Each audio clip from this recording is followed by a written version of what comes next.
link é esse, pode compartilhar o link sim para as pessoas assistirem, tá bom? Então vamos lá, a gente vai começar a nossa conversa de hoje, né?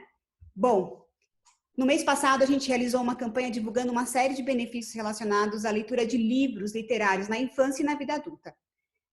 Desde uma melhora na capacidade criativa, facilidade para o processo de alfabetização, até maior saúde e felicidade. A gente foi atrás de várias pesquisas que traziam os benefícios da leitura. Mas também a gente descobriu o quanto, e a gente já sabia pela prática, né, mas o quanto que a leitura também beneficia o nosso emocional, o nosso psíquico. Então, a gente sabe, especialmente que nesse tempo que a gente vive, a gente vai precisar de bastante suporte emocional. E no bate-papo de hoje a gente vai falar sobre a importância de ler e contar histórias em família e sobre os benefícios dessa prática. E também compartilhar algumas dicas sobre como a gente pode realizá-la envolvendo adultos e crianças, especialmente nessa quarentena. E para falar sobre esse assunto, eu tenho dois convidados muito especiais que estão aqui com a gente, o Alexandre Coimbra e o Ilan Brema, que eu quero agradecer muito a presença de vocês aqui. Alexandre, obrigada por você ter aceitado o convite.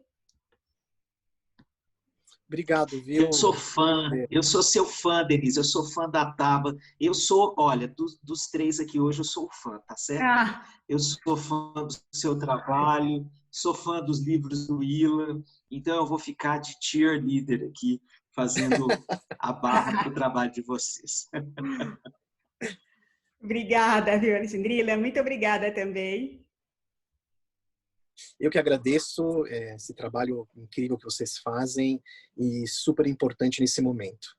Obrigada.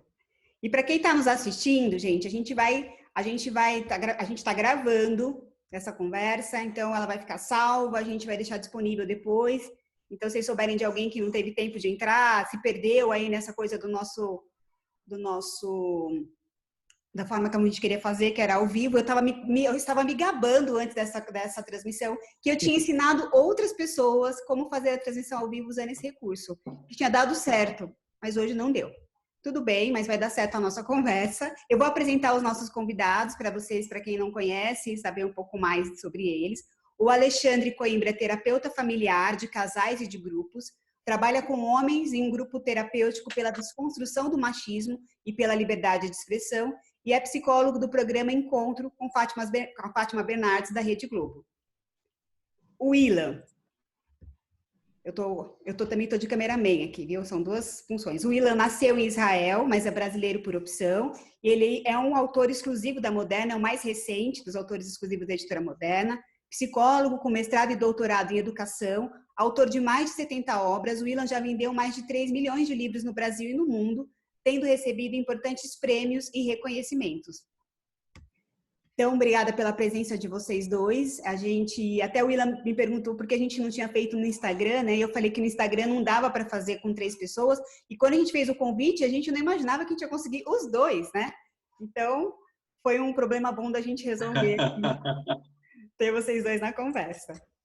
E aí eu queria começar, eu queria perguntar para cada um de vocês como é que a leitura e a contação de histórias pode beneficiar os adultos e as crianças nesses tempos de isolamento.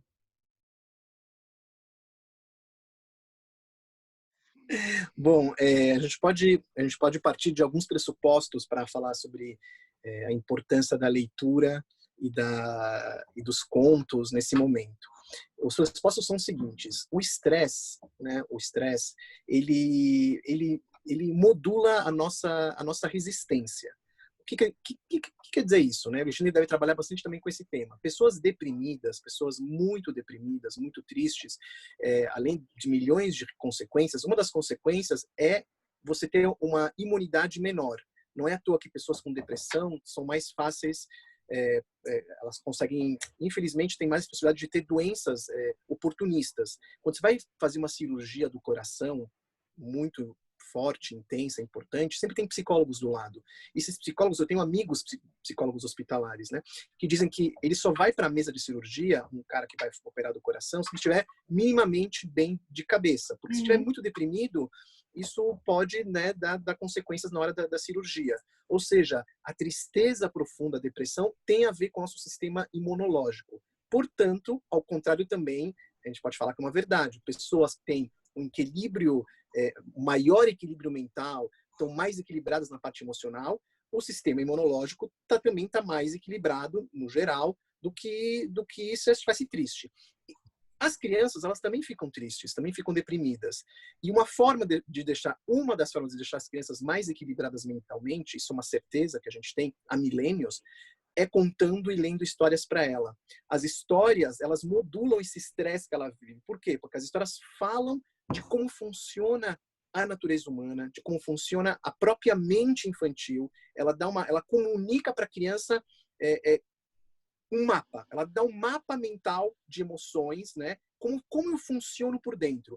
Essa é uma das funções indiretas de uma narrativa. Então, se a gente está contando histórias e lendo histórias de qualidade nesse momento para os nossos filhos, a gente está ajudando essa criança a ter um sistema imunológico mais forte e ajudando ela a compreender esse momento de incerteza que a gente está vivendo. As histórias, as boas, falam da incerteza, de como se combate a incerteza.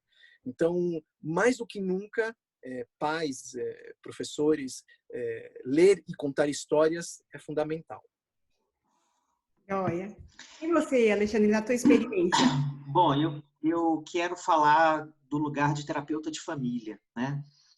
Que é com que eu trabalho há 24 anos. Então, a experiência da quarentena está trazendo um desafio para as famílias, que nós passamos as últimas décadas do lado de fora de casa, né? Cada vez mais do lado de fora, em jornadas de trabalho extensas, com mais tempo de deslocamento de trabalho, trânsito, engarrafamento, etc. Com a chegada dos smartphones, a gente ficou do lado de fora, estando do lado de dentro, né? A gente estava, mas não estava, uma presença ausente, né? No ano passado criou-se um conceito para falar dessa presença ausente parental dentro das casas, que é parentalidade distraída, né? Que é aquela história da gente brincar com a criança com a tela do smartphone do lado, a gente está jogando um jogo de tabuleiro, aí a gente joga a nossa vez, passa lá o dado 4, 1, 2, 3, 4, aí como ainda vai rodar para o resto da família, eu dou aquela olhadinha nas mensagens, e na hora que chega a minha vez de novo, a criança começa: mãe, pai, pai, pai! E a gente fala: calma, só estou dando uma olhadinha na mensagem. Sim. Isso aqui é a parentalidade distraída. Então, todas essas coisas foram afastando a gente do convívio, né? E a quarentena é um desafio para muita gente, porque é uma imposição de que a gente esteja só do lado de dentro.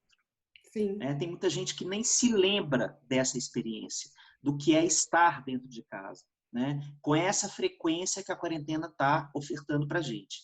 Com as pressões emocionais de estar, como o Ilan falou, imerso em incertezas, né? Porque a gente não sabe como vai ser o mundo depois dessa quarentena. A gente está numa espécie de casulo existencial em que está todo mundo aí numa metamorfose que não sabe muito bem para onde vai.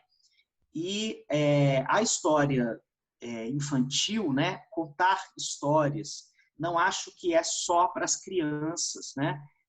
Eu acho que nós nos abastecemos desse oxigênio para a alma, que é contar uma história, né? Porque a nossa história de vida também pode ser narrada e renarrada. Nós somos seres multi-historiados, né? Nós temos várias formas de contar a nossa história, de falar dos nossos sofrimentos, de falar das nossas virtudes. Então, quando a gente se conecta com uma história, com a literatura infantil, a gente está se conectando com a abertura da alma para recontar as coisas da nossa vida, para escavar experiências antigas que às vezes estão esquecidas, né?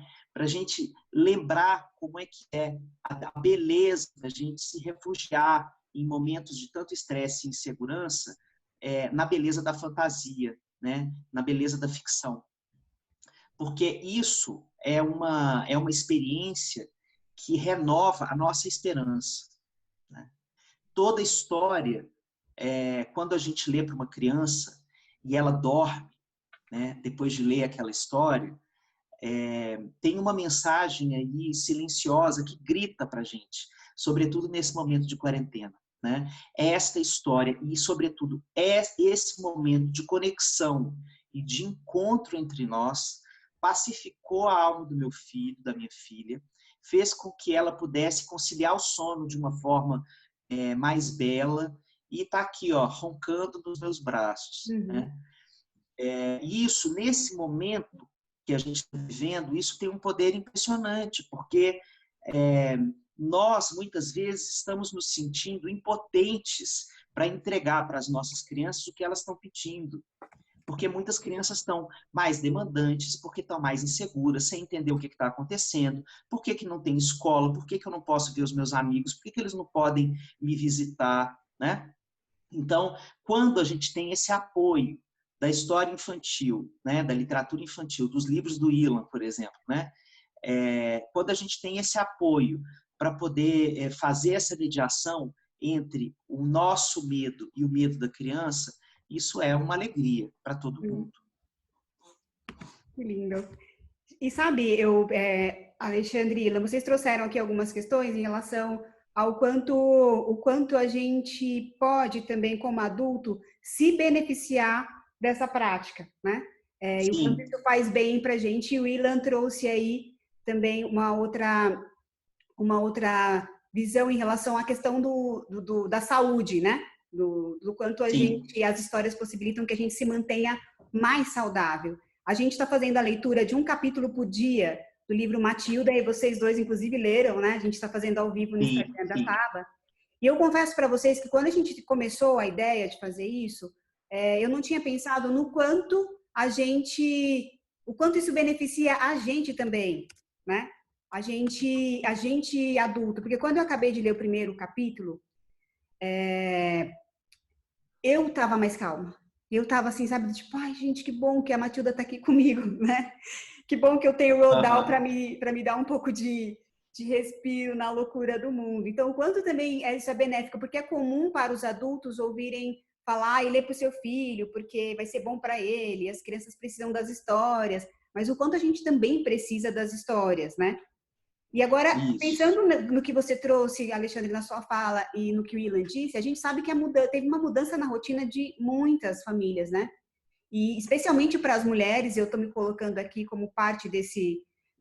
no geral, a maior parte das famílias, as mulheres no Brasil são arrimo de família. A gente está numa condição ainda muito privilegiada com acesso à internet, né? Falando aqui nas redes sociais, mas a gente sabe que a realidade do nosso país é bem diferente disso. Como é que a gente e as famílias podem incluir na rotina isso? Como é que isso começa a fazer parte? Acho que talvez até vocês compartilharem como é que vocês fazem isso. Se fazem ainda, o Ilan que já está com as meninas grandes, né? Como é que vocês fazem isso?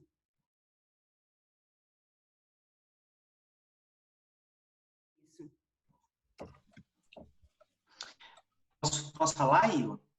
Claro, vai, pode sim. Olha, eu tenho 3 filhos, 13, 10 e 6 anos. E quando a gente deita para ler história, pode ser a historinha feita por uma criança de 3 anos ou de 13 entra junto, se alinha, porque o que está em jogo ali, a meu ver, não é o conteúdo da história, mas é a experiência relacional que se desenha profundamente afetiva, e o abraço que a gente dá em todos os sentimentos da criança. Né? Eu faz umas 2 semanas eu estava lendo A Menina Furacão e o Menino Esponja, sabe? E que os meninos têm e tal, e eles adoram. E foi engraçado que o meu de 10 anos dorme assim imediatamente, ele nunca consegue acompanhar o fim da história. E no dia seguinte ele reclama. Quando a gente vai escolher outro livro, mas tem que continuar aquele, a gente não leu até o final e tal. Então, o que acontece nesse período da quarentena? Na primeira semana, eu senti que a gente viveu uma espécie de delírio coletivo, assim, que todo mundo recebeu no WhatsApp assim, 60 brincadeiras de origami para brincar com seus filhos, 30 séries do Netflix que você não assistiu ainda e que você merece ver, os streams, as TVs a cabos liberaram tudo, o Telecine está liberado, não sei o que está liberado. Assim, estava todo mundo lidando com a quarentena como se fosse uma espécie de férias humanitárias. Assim. Em nome da humanidade, eu vou ficar de férias na minha casa. Mas aí, na segunda semana, veio a ficha caindo assim, enormemente na nossa cabeça, de que a coisa não era essa, que a gente estava vivendo, na verdade, um circuito, né? A quarentena é um circuitão, porque a gente está dentro de casa, vivendo todos os papéis sociais ao mesmo tempo, sem nenhum apoio, né? Então, a gente fica... eu mesmo me atrasei porque eu estava terminando de temperar o frango para cozinhar daqui a pouquinho. Então, a gente vai, tempera o frango, corre, faz um atendimento, vai, corre, brinca um pouquinho com o filho, volta, termina de cozinhar o almoço, vai, volta, pede ajuda para o outro para lavar a louça, vai ver. E a gente fica entre todas as funções o dia todo. Na hora que termina o dia, a gente está valendo uma quimba de cigarro. Né? A gente está cansado. Então, a leitura à noite, eu sinto que serve para aquietar todo mundo. Sabe? Para tirar todo mundo dessa frequência, ou de medo, ou de tristeza, ou de sensação de caos, né? Porque a rotina ainda não está instalada, administrada do jeito que a outra rotina antes da quarentena já estava. Então, eu sinto que a leitura na hora do sono, ela advoga para todo mundo, sabe? É advogada de defesa dos sofrimentos e das inquietações de todo mundo da família. Então, vale a pena, sim, retirar um pedaço do seu tempo antes de dormir, antes de colocar os filhos para dormir. E também acho que os adultos que estão sozinhos em casa se beneficiariam muito se lessem literatura infantil nesse momento. Não só aqueles que têm crianças para ler. Né? Eu trabalho muito com literatura infantil com adultos, porque acho que a literatura infantil, como o Ilan falou, fala dessas experiências humanas mais primárias. Por exemplo, com homens, é uma coisa maravilhosa trabalhar com literatura infantil, porque é uma forma muito poética da gente falar das alfabetizações emocionais que muitas vezes os homens não vivemos. Né? Então, acho que todo mundo se beneficia disso nesse momento. E você, Ilan? Ai, nossa, Alexandre, adorei a sua fala. Não tem um monte de coisa aqui, adorei. Essa coisa da presença ausente, né, parentalidade distante. Vou juntar com aqueles outros que tem... Parentalidade distraída. Distraída. Aí tem aqui uns que tem novos também, que é pais limpa-trilhos, pais helicópteros. Você pode juntar tudo numa categoria aí dessas coisas que vão aparecendo. Adorei. Bom, eu queria falar antes dessa questão da rotina, eu queria falar de uma coisa antes também que eu acho importante a gente falar, que é da importância, né, da fantasia nesse momento. Não sei se vocês estão acompanhando, mas a Globo, ela mudou a novela, todas as novelas, né? E a novela das 9, né, foi para Fina Estampa, né? Era Amor de Mãe. E Amor de Mãe tinha uma coisa mais da realidade, uma crueza maior, né? E o Fina Estampa é uma coisa mais distraída, né? Ela é mais leve, ela é mais para você, né, ter uma comédia, uma coisa de rir, personagens mais tranquilos. E foi bem sábio, né, isso, né? Acho que por parte da Globo, porque o que a gente mais precisa nesse momento, né, de tensão e de estresse, isso vale para adulto, para criança, é de fantasia que fale de uma forma leve de coisas importantes, mas que fale de uma forma leve e segura. As histórias, elas falam de coisas importantes através de uma segurança, né? Você vai falar de medo, mas está do lado do seu filho. E os dois vão combater o medo, você e o seu filho. Os dois vão atrás da bruxa para destruir ela e para conseguir superar aí né, os seus obstáculos.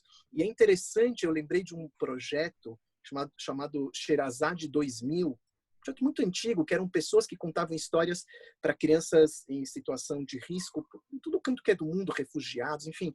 E numa desses projetos, desse Sherazade de 2000, eles foram para a faixa de Gaza.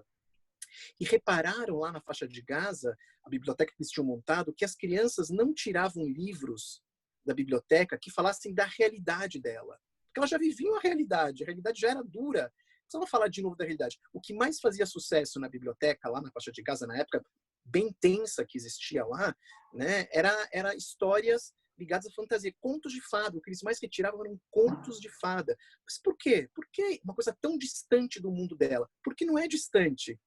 É de uma forma segura, simbólica, profunda, que a criança compreende e se fortalece para esse momento. Isso vale também para a gente. O Netflix nunca teve tanto acesso e de coisas que aparentemente não tem a ver com o que a gente está vivendo, mas que tem. O Giovanni Boccaccio, que escreveu um livro chamado Decameron, há 700 anos. No Decameron, que significa 10 dias, né, em latim, qual é a história do Decameron? É a peste negra em Florença, coisas similares que a gente está vivendo. Todo mundo desesperado, isolados, e 10 jovens, são 3 homens e 7 mulheres, decidem sair de Florença e para os arredores para se isolar, sair de perto da peste, e vão ficar num castelo, e para passar o tempo, eles decidem que cada um vai contar 10 histórias por dia, completando 100 histórias, para passar aquele momento. E o livro do Boccaccio são essas histórias, que ele não completou o livro, na verdade, que não dá 100 histórias. Mas aquelas histórias que eles contam, aparentemente não tinha a ver com a peste, mas tinha ao mesmo tempo. Porque aquelas histórias falavam sobre a natureza humana, falavam sobre como nós lidamos em momentos de crise, falavam como a gente pode ter esperança, como a gente pode ter resiliência nesse momento. Então, a linguagem é uma das ferramentas mais poderosas no momento de crise. Quando a gente trabalha com linguagem. E a linguagem literária, ela tem uma potência tão forte, você falar, né, contar, dialogar, é um ato muito, muito forte de resistência. O Churchill, o Winston, todo mundo fala do Churchill, né? Ele tem história para tudo, esse cara. Aliás, ele foi prêmio Nobel de Literatura. O Churchill foi prêmio Nobel de Literatura. O Churchill, na Segunda Guerra Mundial, viajou muito durante a Segunda Guerra. Milhares de quilômetros. Ele fazia reuniões com tudo que é pessoa, com inimigos que podiam virar amigos para ele contra o nazismo, e sim, reuniões. Aí um dia uma pessoa perguntou para ele: Churchill, no meio da Segunda Guerra, por que você fala tanto? Por que tanta fala? Estamos no meio da guerra. E aí ele respondeu para essa pessoa, para esse interlocutor, que é melhor blá, blá, blá, blá, do que bang, bang, bang. Querendo dizer, é muito melhor a gente tentar chegar no equilíbrio através da linguagem, da fala, do que mordendo o outro, do que se atacando fisicamente. A literatura, ela ajuda exatamente como repertório do blá, blá, blá, blá. Quanto mais linguagem, menos violência e menos mordida. Aqui em casa, elas são adolescentes, então a minha rotina ela é um pouco diferente, né? Elas estão tendo aula durante, né, quase um período e meio, a gente almoça junto. O que está mudando bastante aqui em relação à rotina é uma coisa que isso vai mudar para sempre, eu acho, né? Os jovens da classe média, eu falo da classe média, tá? Principalmente, é muito diferente nas classes pobres do país, mas na classe média alta, os jovens eles só tinham experiência de arrumar casa ou intercâmbio internacional, iam lá para o intercâmbio e faziam a caminha deles, tudo mais. Ou momentos muito acampamento, muito esporádico. Agora mudou isso completamente. Então, as minhas filhas, elas estão arrumando a cama esticadinha, que eu fico histérico quando elas não esticam a cama, esticadinha, estão ajudando realmente na casa, sabendo o que é uma pessoa que vem na sua casa, uma diarista, o que ela passa. Isso é importante elas sentirem isso na pele, para dar valor para essas pessoas. Então, eu, claro, fazendo faxina enlouquecido, com dor na coluna, assim, e todo mundo aprendendo a lidar com uma coisa que o europeu já está mais acostumado, mas a classe média brasileira, a classe média alta, sempre terceirizou tudo, e a terceirização está acabando.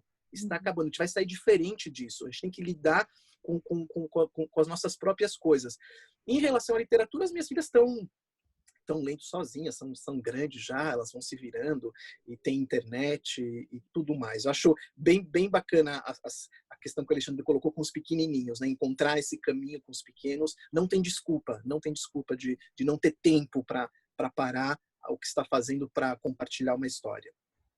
E sabe que a gente coleciona aqui na Taba depoimentos de famílias que falam muito sobre isso. Assim, hoje mesmo a gente recebeu um lindo falando sobre o quanto essa experiência de receber um livro, de poder, convoca essa presença. Foi uma mãe dizendo que ela tem um filho maior e tem um bebê.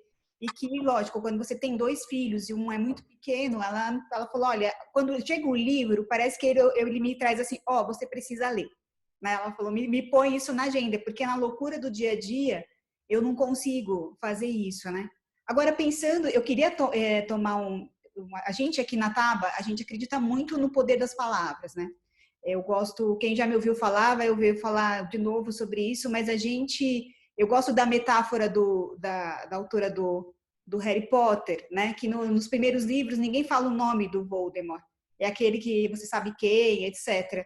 E aí ninguém consegue usar, né? Ninguém consegue lutar contra ele. Ele é disforme, ele não tem um corpo, ele é fluido. E à medida que mais gente vai falando o nome dele na série, ele vai se tornando uma figura palpável, concreta e por isso destrutível, né? A gente se nomeia ele. E o quanto as palavras vão dando esse repertório simbólico, né? Eu queria só, as pessoas estão fazendo comentários aqui, então dá para escrever no chat para eu não me perder aqui, antes de eu começar, de eu continuar meu raciocínio. Dá para escrever no bate-papo. Quando a gente abrir para perguntas mais para o final, vocês podem usar aí do lado direito, se você tem, aliás, embaixo da tela tem uns bonequinhos assim. Se você clicar lá, você vai ver que tem uma possibilidade de você levantar a mão. Tem a mãozinha que vai aparecer na sua imagem e a gente vai saber que você quer fazer uma pergunta quando a gente abrir para perguntas, tá bom? Então, mas podem escrever aqui. Tem uma pessoa dizendo, ainda hoje escrevi para os pais falando sobre a importância da leitura para as crianças e enviei fotos e filmes das crianças em momentos de leitura de apreciação de livros na escola. E uma diretora de uma escola privada aqui de São Paulo, de uma grande escola, disse para mim que se ela tivesse que recomendar alguma coisa para os pais fazerem com as crianças nesse período, era ler. Ela falou, eu acho que mais nenhuma essa coisa do, tem que fazer atividade, tem N coisa, leia com eles. Acho que talvez seja o maior alimento para esse período. Mas, Ila, você tem uma expressão que eu gosto muito, que tem a ver com esse raciocínio que eu comecei, dizendo desse alimento, de aprender a nomear as coisas, que você afirma que a literatura ela funciona como uma espécie de vacina para as crianças, né? Para ajudar a lidar com os temas tabus, tal. Hoje em dia, especialmente a literatura infantil, ela tem sofrido uma série de censuras em relação a alguns temas que supostamente não poderiam ser tratados com as crianças. Então, assim, existe um movimento para tirar a bruxa do livro. Acabou de sair agora uma coleção de contos e que o lobo, por exemplo, é vegetariano. E não é nem com a intenção de fazer uma paródia ou que isso tenha um humor. Não, é que assim, agora o lobo se converteu. Ele não é mais essa figura que você é assustadora, né? Então, como é que é isso da literatura funcionar como vacina? Porque se ela traz um repertório simbólico, como você trouxe, ela vai lidar com coisas aí que nem sempre são muito fáceis, né? Como é que funciona isso? Inclusive para uma vacina, para o momento de coronavírus, né? Olha, vou te falar uma coisa que é muito interessante. Você está falando a coisa de tornar o lobo vegano, vegetariano, mas não de uma forma engraçada, que eu acho até engraçado isso, mas não é. Eles fizeram isso realmente porque achavam que se o lobo mau incentivava a violência. É como você pegar uma sopa e começar a tirar a cenoura, tirar a selga, tirar a soja, tirar a carne, deixar só ela rala.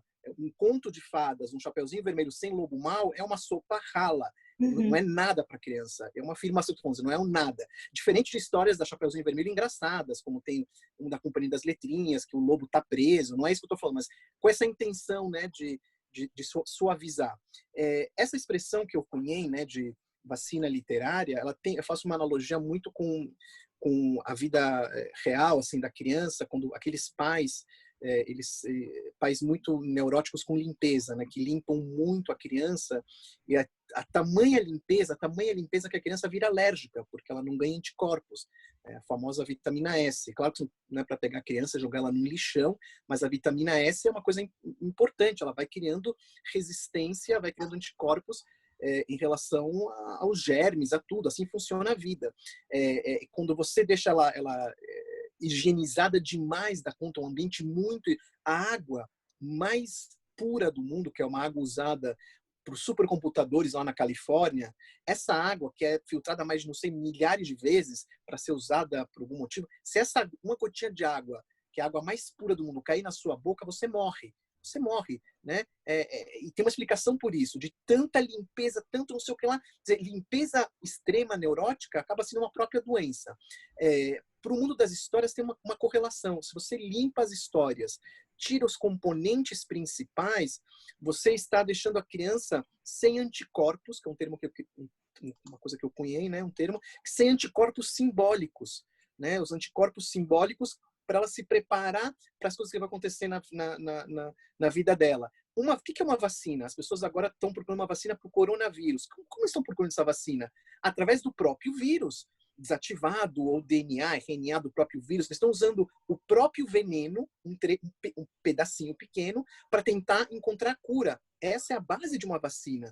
A vacina ela foi criada exatamente assim. Você pega o causador da doença, o agente estressor, desativa ele ou deixa ele ativado bem pouquinho, inocula, criamos anticorpos e vamos em frente. No mundo da narrativa, é exatamente a mesma coisa para a criança. Então, a criança ela precisa ter contato com esses agentes estressores na história, mas de uma forma segura, né? Estamos lá do lado dela. E ela vai criando anticorpos simbólicos quando a bruxa verdadeira aparecer, que no caso agora é o próprio coronavírus, né? É essa situação, eu não poder ver os nossos avós, isso é uma coisa tremenda. Então, ela precisa estar preparado para isso. Se uma criança não está preparada, não tem esses anticorpos, o baque é muito maior. O baque é maior.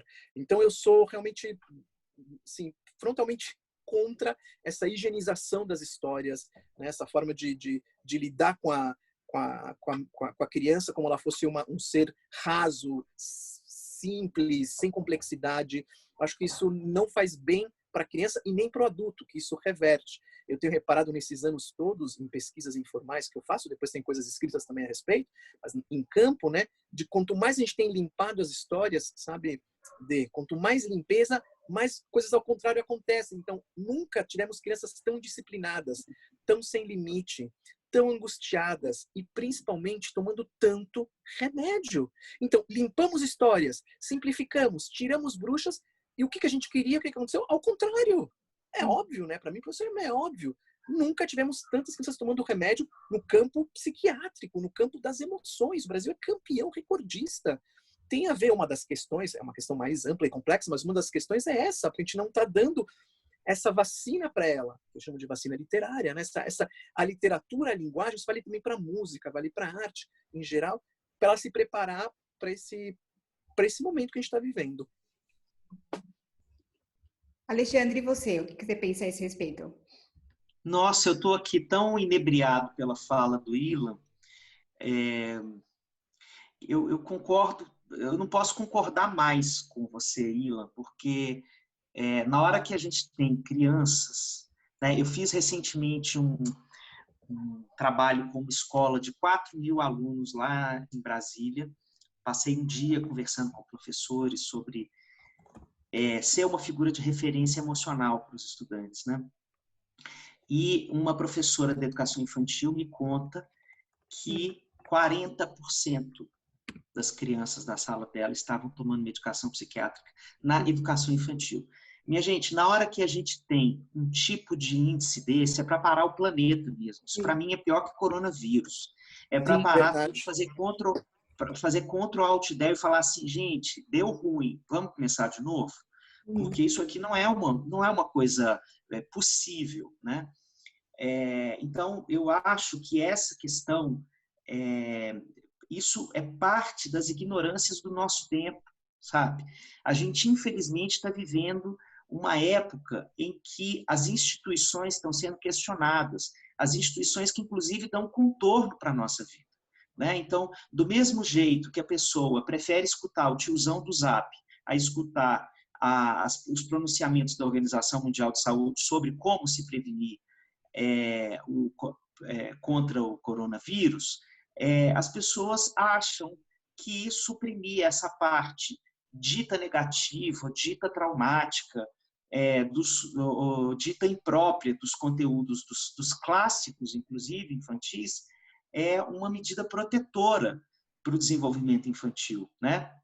Então, eu não tenho nem como dizer coisas a mais do que o Ilan disse, talvez só pontuar o seguinte, a gente precisa estudar desenvolvimento infantil para compreender como é que o funcionamento da visão de mundo da criança vai sendo constituído e a importância dela ter contato repetitivo com esses elementos que são assustadores, sim, dos contos de fadas, das histórias infantis, mas a repetição, por exemplo, só estou trazendo uma dimensão da experiência dela com a história, né? Aquela história dela pedir várias vezes o mesmo livro, várias vezes para ver o mesmo desenho, porque ela quer ganhar essa noção de que existe alguma previsibilidade na vida, que mesmo que existam agentes invasores na vida que sejam maléficos, que a gente tem como lidar com eles, né? Mas ela vive tudo desde o início como se fosse a primeira vez. Como diria o Chico, amou daquela vez como se fosse a última, né? Então, amou daquela vez como se fosse a primeira. Então, se vinculou àquele conto, àquela história, para ir ganhando essa consistência interna da capacidade dela de sentir que existe a possibilidade do ser humano enfrentar os seus fantasmas internos e externos. Então, se a gente retira o fantasma, a gente está retirando a resiliência, a construção da resiliência infantil. Então, acho que isso é uma coisa para a gente... Assim, eu acho que teorias do desenvolvimento infantil tinham que vir junto da água da Sabesp, sabe? Assim, na conta de água, explicando essas coisas, assim, para as pessoas não entrarem nesse fluxo ignorante, porque isso é a mais pura ignorância sobre como nós funcionamos e como o Ilan disse, é uma simplificação grosseira das capacidades adaptativas da criança de ir se colocando no mundo, né? Então, é realmente uma coisa para a gente dar contra o Altidel. Oi. Alexandre, você falou uma coisa tão legal.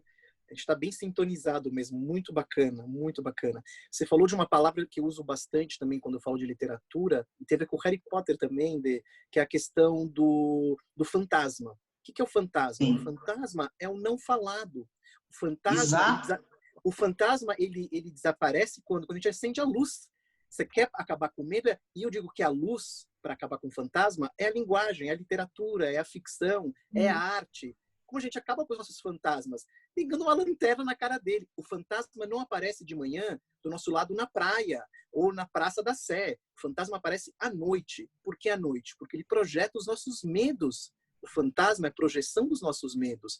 Portanto, que nem no jogo, tem um jogo que eu fazia com as minhas filhas no Wii, de videogame, que eram os fantasmas que apareciam e com o controle era uma lanterna. Como a gente destruía cada fantasma? Enfiando a lanterna na cara dele e ele derretia. Esse derretimento do fantasma é abrir um livro e contar uma história, é cantar uma música, é trabalhar com das mais variadas formas artísticas. O não nomeado do Harry Potter é isso. O não nomeado é lacaniano, né? A mulher do Harry Potter, a Rowling, é lacaniana, né? O não nomeado é Lacan puro, aquilo lá. Então, quando você nomeia, quando a Hermione diz Voldemort, e o pessoal fica bravo, ela responde no livro dela, ela fala no primeiro livro, ela diz, eu falo o nome dele para ele perder a força dele. Se a gente não falar o nome dele, ele vai ganhando esse contorno de monstruoso. Na hora que a gente enfia a lanterna e fala o nome da coisa, por isso que eu amo as cantigas, sabe, Alexandre? Porque quem canta seus males espanta. E sem mudar nada da cantiga. Alguém acha que eu vou cantar Atirei o pau no gato e vou saindo matar gato? Não. Boi, boi da cara preta? Não, gente. O boi, boi da cara preta, o Florestan Fernandes, né, o pai, que ele era um pesquisador, um grande intelectual da USP e tudo mais, tem um texto dele dos anos 40 que ele diz que as cantigas, como o boi, boi da cara preta, elas são uma forma de exorcismo. Você fala sobre o monstro para proteger seu bebê, para ele desaparecer. Você não esconde aquilo. Então, as pessoas cantavam, colocavam para fora aquelas músicas para nomear, para não aparecer o Voldemort. Então, você não pode mudar as cantigas achando que aquilo lá vai auxiliar a criança. É o contrário, porque se ela não tiver noção, por exemplo, que o Sambalelê está doente, a gente pode ficar doente. Como ela vai lidar com a doença? Né? Se ela não prestar atenção nessa linguagem das cantigas, ela não vai saber do que se trata. Então, as cantigas, como as histórias, falam desse mundo interior e o que acontece depois é a lanterna na cara do fantasma, o derretimento. Sabe que eu acho que enfim, eu criei, cada vez mais eu tenho clareza porque eu criei a Taba. Acho que a nossa empresa tem 6 anos, mas tem muita clareza da importância das histórias e das palavras. E quanto mais o tempo vai passando, eu vou vendo o quanto isso está no coração do que a gente faz. Porque se eu tivesse que escolher o que dar de presente para os meus filhos, né, eu daria, com certeza, histórias, eu daria palavras. Porque com as palavras a gente pode construir mundos, né? Ontem a gente fez uma roda de leitura do livro Coração e a Garrafa, do Oliver Jeffers. Quem não conhece, conheça esse livro e esse autor. E é um livro que tem uma... Nossa, eu amo ele. Olha, tá Amo. salva a também. roda. Eu vou subir no blog quando a gente fizer o ciclo todo das rodas. Gente, as crianças falaram coisas sobre esse livro. E aí tem uma cena que a cadeira fica vazia e eles acharam que a pessoa que não estava lá mais era o pai, e ficou um silêncio. Ah, mas o pai dela morreu. Alguns disseram, não, ele não morreu, ele só saiu, daqui a pouco ele volta. E gerou uma tensão, ficou um silêncio durante a leitura. E no final, quando o personagem volta para a cadeira, uma criança falou, eu falei, ainda bem que a gente gravou, porque é bom que todo mundo veja. Uma menina falou assim, olha, ela tá voltando para a cadeira, porque a cadeira é como se fosse as histórias da família, sabe? Então, assim, toda a família tem uma cadeira, que depois de um tempo, aquela cadeira passa a ser sua, né? E aí eu falei, nossa, na hora tava lendo, né? Tinha adultos também acompanhando, a gente, peraí, deixa eu me recompor aqui dessa fala. Então, o quanto essa menina, ela tem um repertório que permite que ela veja um livro onde a ausência de uma figura e ela consegue ver uma continuidade, ela consegue ver possibilidades ali para além daquilo, né?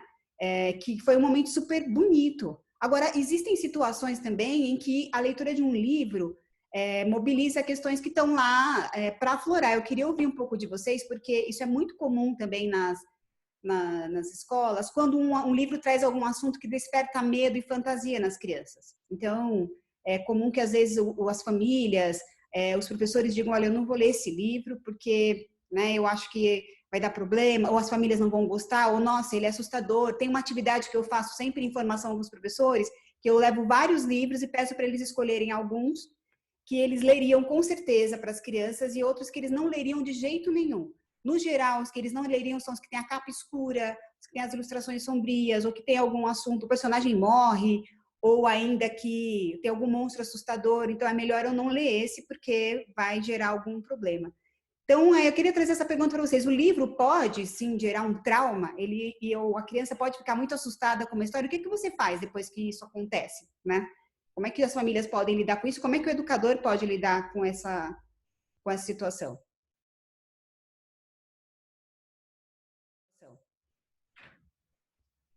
Alexandre, Bom, pode falar. em primeiro lugar, a aventura de ter uma criança para você cuidar inclui a nossa capacidade de aprender a lidar com todas as emoções humanas. A gente não precisa ser o homo que a sua família merece, todo limpinho, asséptico e pronto em todas as emoções, porque nós trazemos marcas da nossa história, né? Todas as culturas familiares têm questões em relação às emoções. Tem famílias que não permitem que o medo seja dito, tem famílias que não permitem que a raiva seja expressada, tem famílias que não permitem, inclusive, que a alegria seja expressada, né? E aí a gente chega na maternidade e na paternidade e a gente precisa se haver com todo o leque de emoções humanas, porque elas vão se manifestar na história dos nossos filhos e também na literatura que a gente lê para elas. Então, a experiência de ler um livro que contenha, ou que promova, ou que elicie uma emoção, um sentimento na criança que eu não estou preparado para lidar, é um aprendizado para mim. Eu não tenho que ter a resposta certa, eu não preciso saber o que fazer com isso, mas eu posso sentir com ele, né? Porque isso também está fazendo de mim um aprendiz da vida. Né? A maternidade e a paternidade é um curso presencial eterno. Assim, a gente está assumindo um compromisso com a eternidade de entrar numa escola que não tem fim, porque a gente não sabe desse babado. A gente só aprende fazendo, né? E fazendo muita merda, inclusive, né? E tendo que reparar tudo que a gente faz, que a gente gostaria que fosse diferente, etc. Então, o manejo das emoções é parte do aprendizado da maternidade e da paternidade. Né? Quando a gente se depara com uma emoção nos nossos filhos que a gente não sabe lidar, é hora de pedir ajuda, é hora de conversar com outras pessoas, né? Sair dessa postura de quem pariu Mateus que o balance. Não, todo mundo balança junto, todo mundo dá colo para Mateus, todo mundo dá colo para a mãe do Mateus. Né? Eu não acredito em negligência materna, eu acredito em negligência social. Quando a gente tem Uma mãe sobrecarregada tem um mundo que vira as costas para ela. Né? Quando tem uma mãe com uma pergunta sobre como lidar com qualquer questão do filho, a gente precisa construir um mundo mais solidário para apoiar essa mãe a maternar melhor essa criança. Então, na hora em que a gente é mobilizado pela literatura e que ela faz uma coisa com a gente, não tem problema nenhum a gente chegar para a criança e falar assim: nossa, eu também tive medo desse monstro. Nossa, eu também... E isso pode ser a cena mais verdadeira. Isso pode ter te conectado com medos, pode ter te conectado com tristezas, e tudo bem, porque isso faz parte da experiência da criança, de como nós somos figuras de referência para ela, entender que isso faz parte da vida e que a gente passa por todas essas emoções ao longo da nossa existência. Lila. Muito bom, tô aqui encantado aqui, Alexandre. Eu também, nossa, ainda bem que já estamos gravando essa conversa, gente, que lindo. Tô aqui encantado. Eu vou só acrescentar uma coisinha, acho que o Alexandre falou tão bem. Eu só diria o seguinte, assim, que professores e pais não tenham medo do medo dos filhos de vocês. Tá? O medo, a cabeça do adulto, ela não é igual à cabeça da criança. O óculos da infância é um óculos diferente do óculos do mundo adulto. Então, às vezes, uma história que você tem medo pode ser uma salvação para uma criança. Se os pais reclamarem, se os professores, mas os pais reclamam, converse com os pais. Educar os pais também é fundamental. E a gente pode falar para os pais, e quando eu converso com os pais, o que eu faço sempre é falar da infância desses pais. Aí se eles falam, mas eu não quero que meu filho tenha história de terror, aí você fala assim, mas você gostava? Aí ele para e pensa, ele tem uma revelação. Eu gostava. Meu avô me contava história de assombração e eu gostava. Você tá aqui, não tá?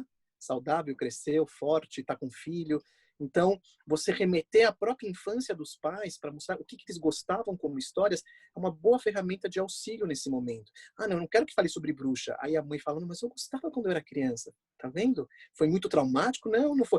E tem crianças que vão falar, tem alguns adultos que dizem, sim, aquela história foi muito traumática. O que eu respondo, na verdade, quando aparece? Claro que aparece. O mundo dos humanos é o mundo da contradição, é o mundo da incerteza, é o mundo do subjetivo, gente. A razão, né? A razão é uma parte. A gente é controlado por aquilo que a gente nem sabe, né? A gente finge que tem razão. A razão está lá e tem coisas atrás da razão que estão lá mexendo com a gente, né? A razão 100%, isso não existe. Isso não existe para nenhum ser humano, né? Racional 100%. Então, esses pais, né, que chegam e ficam aí desesperados e tudo mais, você e fala assim, não, mas eu tive um caso de trauma. Eu sempre falo, o trauma que você teve, o que você teve, é uma coisa particular e não foi a história que colocou isso em você. Isso transbordou, estava com você. O choro não é uma história que causa o choro estava dentro da gente. E a história foi uma gota, a última gota d'água que fez o copo transbordar. Que bom que a gente pode estar na hora junto para poder acolher. O medo não foi a história que colocou, o medo estava dentro da gente.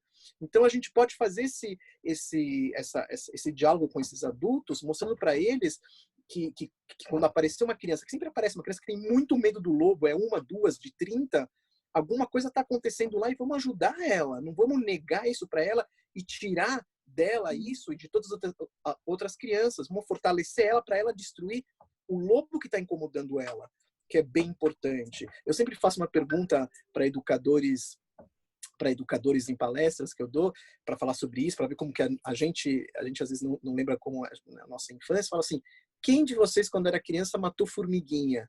Aí todo mundo levanta a mão, aí eu brinco, assassinos!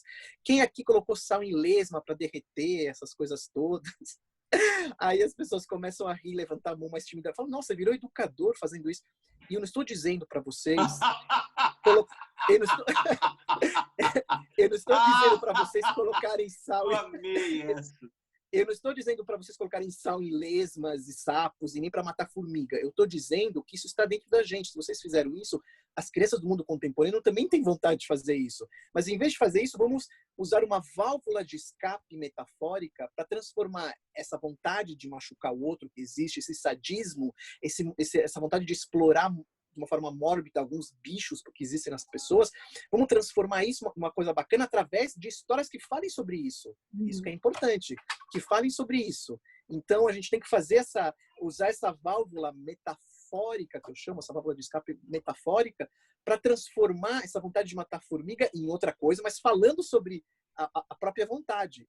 Esse é o engano das pessoas, de não querer falar. Não tem que falar, para essas coisas irem se diluindo. Eu trabalhei muitos anos, no começo da minha faculdade, fiz PUC, né, psicologia na PUC, aqui de São Paulo, e eu fiz estágio na FEBEM, que hoje é a Fundação Casa, né? E eu fui trabalhar com adolescentes delinquentes juvenis, né, que a gente chama assim, eles chamavam na época, coisas bem pesadas, né? E eu fui trabalhar com esses jovens, conversar com eles, fazendo amnésia, entrevistas, e o que eu tinha percebido na época, eu era moleque, né? Mas eu já tinha percebido na época que as histórias desses jovens eram histórias de uma infância muito pobre, além da pobreza material, era uma pobreza simbólica atroz. Brincavam, tinham poucas oportunidades de brincar, não tinham pais para contar história, assim, o mundo simbólico empobrecido. E eu comecei a fazer uma hipótese já na época, que era o seguinte, se aqueles jovens, eles não tinham como transformar a raiva, o ódio, o sadismo deles, através do mundo simbólico em outra coisa, eles iam para a realidade, machucavam a realidade. Ou seja, né, quando a gente tira da criança a possibilidade de trabalhar com esses conteúdos, ela coloca a fantasia no mundo real, que é o que a gente está falando aqui, sobre medicamentos, sobre indisciplina, sobre violência. A gente está falando exatamente sobre isso. Então, você tem que dar essas ferramentas para a realidade ser mais tranquila. É como pais que estão tirando agora espadinha da criança, de brincar. Isso é uma coisa maluca de tirar a espadinha, porque se você tira a espada, sabe o que acontece? Eles fazem com o dedo. Eles não vão virar serial killers usando espadinha, galera. É uma brincadeira simbólica milenar. Eles colocam para fora a agressividade e quando vai para as questões reais da vida, ficam tranquilos. Não tem, claro que não pode dar uma arma, uma réplica de arma, isso não pode, bom senso. Mas você brincar de polícia e ladrão não te transforma em ladrão. Nunca te transformou brincar de polícia e ladrão, brincar com espadinha, brincar simbolicamente com a violência. O que a gente tem feito? Tirado isso, só coisas, né? Só alegria, só amor e harmonia. Tira esse espaço simbólico fundamental e as pessoas estão enlouquecendo. Para onde está saindo a raiva? Para onde está saindo essas questões, essas inquietudes? Estão saindo na realidade, na sala de aula, com os pais. Déspotas, pequenos déspotas, reizinhos mandões, né, da Ruth Rocha, pequenos déspotas que estão aparecendo, porque a gente não está conseguindo lidar com eles, com essas ferramentas. Né? Acho que é isso. Eu tenho uma história ótima com meu filho mais velho. Ele devia ter uns 8 anos e a gente estava tendo uma mega treta na hora de dormir, devia ser qualquer coisa de televisão, ou mais um desenho, ou qualquer coisa nesse sentido. E aí eu fui mandar ele tomar banho e tal. Ele, putaço da vida, ele falou assim: tomara que hoje eu sonhe matando você. Eu vou pedir para sonhar com a sua morte. E achei essa frase tão saudável, sabe? Porque se a gente não tiver o sonho, né, e esses lugares do imaginário para a gente descarregar essas emoções, a gente não acorda melhor. Sim. Alexandre, você imagina uma novela sem Odete Roitman? Não, claro que não. Claro que não. Claro que não. Sem Carminha, Alexandre. Qual que seria a vida da novela sem Carminhas? Ave Maria, a gente ama odiar os vilões e as vilãs. A gente ama odiar os vilões, é isso. Isso o adulto, a criança, a mesma coisa. Não, a criança não é para ver novela da Carminha. A criança tem as histórias dela, tem os contos de fadas dela, que tem as Carminhas lá nos contos de fadas. Mas a Carminha é aquilo que a gente mais odeia na gente mesmo, colocado na tela. E a gente vai se divertindo com aquilo e vai se projetando e quer destruir aquilo que nos incomoda também. Sim, então, claro. A Carminha é fundamental numa novela, assim como a bruxa o é num conto de fada. E sabe que eu fui uma vez assistir uma apresentação do João e Maria, um teatro. E aí, quando que a história de João e Maria é uma história muito, né, assim, muito, para mim, lida com um medo primordial, né, do abandono dos pais e depois você tem que se virar sozinho numa floresta escura. E aí, quando na cena que a Maria empurrava a bruxa no forno, e a personagem que fazia a bruxa era até uma pessoa engraçada, a atriz fazia essa bruxa bem-humorada. as crianças levantaram e aplaudiram. Foi uma catarse coletiva, assim, né? Então, eu acho que a minha filha também tinha uma relação com um livro que nem é, na minha visão, um livro assustador, mas se chama Grunt, a história de um porco insuportável, da Brink Book. E no livro, o porco ele é insuportável com todo mundo e no dia do aniversário dele, os outros animais da fazenda dão um bolo com uma dinamite. E explodem ele, né? Explodem, aí ele voa pela página, né? E a Maria, ela é muito pequena. Sabia que esse livro, hoje em dia, nem está mais editado, as pessoas não suportam mais isso. Olha que louco. E ela ficava assim, ó, né? Esperando o porco sair. E aí, quando o porco saía, a mãe também, né, fazia assim, bum! Aí ela fazia assim. E ela voltava, daqui a pouco dava uma volta, vinha de novo com o livro. Né? Assim, ela precisava enfrentar esse porco nesse ali, era muito seguro, fechou, o porco foi embora, né? Então, deixa eu ver de novo se eu sou capaz de lidar com isso, né? Mais uma vez. É super importante, né? Deixa eu te falar uma coisa, e assim, como a gente começou um pouquinho mais tarde, eu tenho um compromisso daqui a pouquinho que eu vou precisar entrar. Sim, eu também. Também tem uma roda. Eu só queria trazer para vocês uma pergunta, e aí, se um dos dois quiserem responder, uma pessoa perguntou aqui qual a opinião de vocês sobre esse boom das atividades, especialmente com as crianças pequenas. E aí, se vocês puderem ser breves também em relação a isso, eu cheguei a ver grupos de professores, eu estou em vários grupos de professores de berçário pedindo atividades para crianças de 7 meses, para mandar para as famílias atividades para crianças de 7 meses. Que atividade que eu acho que pensando no mote da nossa conversa aqui, que atividade que vocês recomendam? Foi fora os 60 origamis que o Alexandre já compartilhou. Eu vou deixar o Alexandre falar, que ele falou tão bem no começo. Então, Alexandre, dá um recado aí sobre essas atividades que eu achei Olha, eu quero olhar por 2 pontos de vista. O primeiro é o das famílias, né? É mais uma sobrecarga para as famílias que já estão sobrecarregadas com os afazeres domésticos, com os trabalhos colocados dentro de casa, com o entretenimento das crianças, com o apoio emocional para as crianças, é mais sobrecarga para as famílias. Agora, eu compreendo isso como um sintoma das instituições escolares que estão com medo dos pais, diante dessa tremenda crise que está só começando, de deixarem de pagar as mensalidades e as escolas terem que fechar. Eu acho que é uma forma das escolas dizerem para os pais, a gente está aqui, a gente está trabalhando com seu filho, não deixe de pagar a mensalidade, não deixe a escola fechar. Eu vejo isso como um sintoma, mais um dos sintomas do medo que está se alastrando nas sociedades por conta da quarentena.